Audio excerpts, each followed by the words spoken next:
Hey y'all, I got some shit would need to be said, okay? All right. I wish I could have stitched a longer version of what that guy was saying. But the intro was exactly what he said. The CEO of Target reached out to Al Sharpton. His words basically after that is the CEO reached out to Al Sharpton basically to rally up the base of Black people in order to get Black people to stop the boycott of Target. So basically, um, it's been the boycott has been going on for a couple months now. Um, Black people are sticking to their guns and either not shopping at Target as much or just not shopping at Target at all anymore. The foot traffic has decreased significantly and it's hurting Target's pockets. And so the CEO of Target reached out to Reverend Al Sharpton. If you don't know who Al Sharpton is, he's usually on news stations like news channels like CNN, where he gives his input on the political spectrum. But Al Sharpton has been around for a very, very long time. He used to be really, really big, like back in the 70s and the 80s, and I would say even the 90s.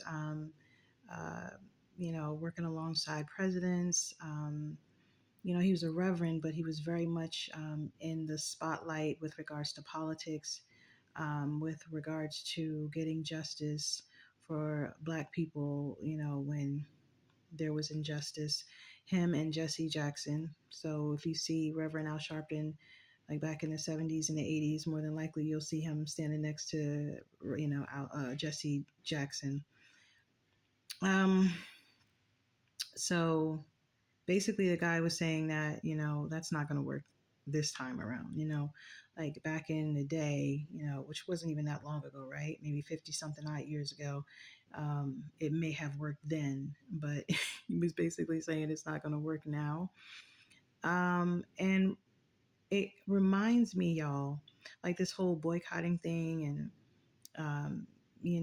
trying to rally up the Black base to get the Black dollar and all that stuff.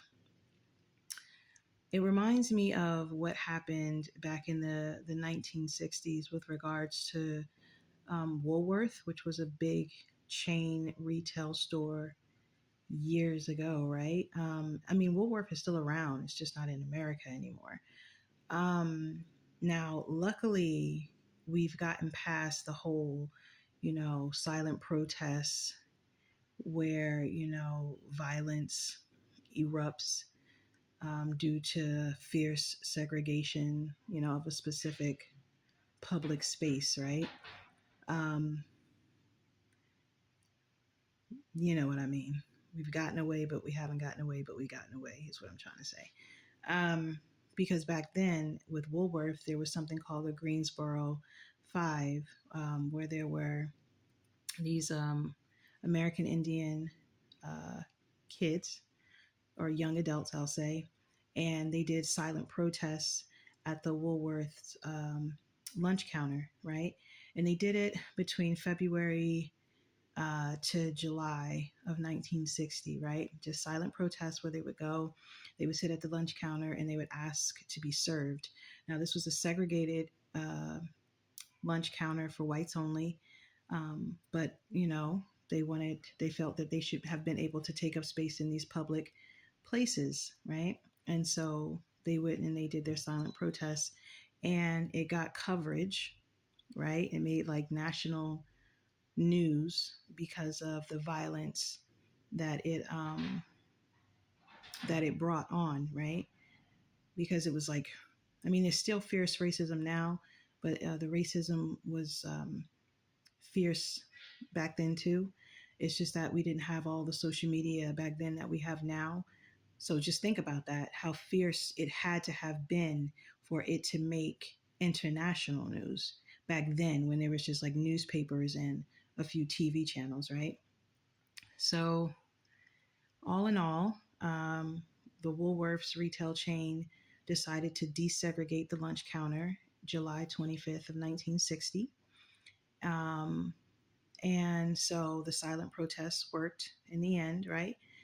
And so part of the lunch counter that the Greensboro Five sat at when they did their silent protests, part of that lunch counter was donated to the Smithsonian Museum, all right, of history, because it's a historical moment, right?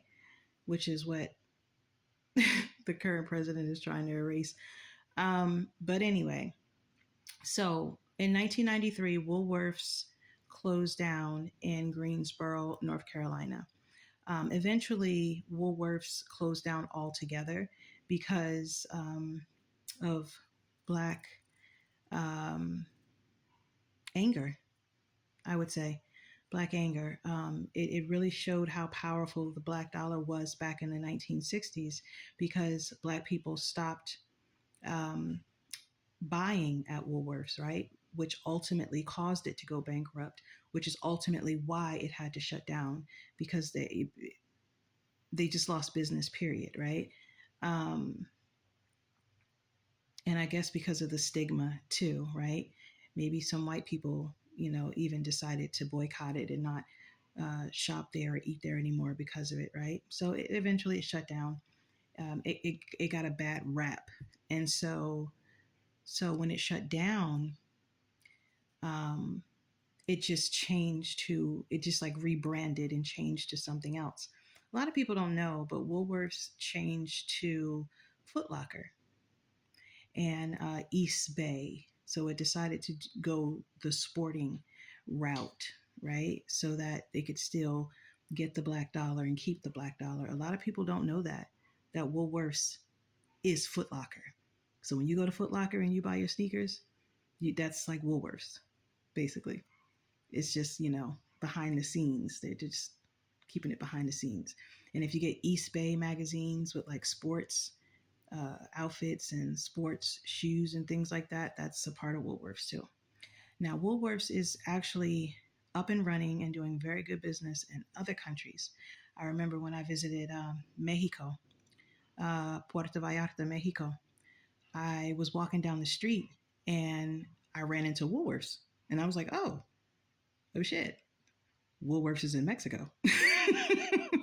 Because I thought when it closed down in America that it just completely closed down, period. But no, it's up and running and doing very good business in other countries. So, in case you didn't know that, now you know. The more you know. And like I said, every time you shop at Foot Lockers or East Bay, you're shopping at Woolworths. Side note, if you want to know for sure, just Google it or, do some more in-depth research. But this whole Target boycott thing, that's what it reminded me of. It reminded me of Woolworths minus the violence, right? It's still silent protests in a way because people are protesting by not going, right? So it's still silent protests, and it's the silent protest is felt. Clearly, it's felt.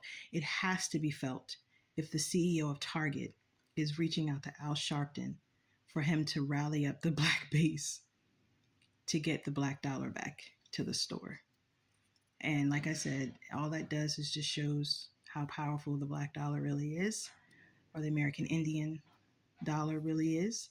Um, so it's interesting. It's interesting.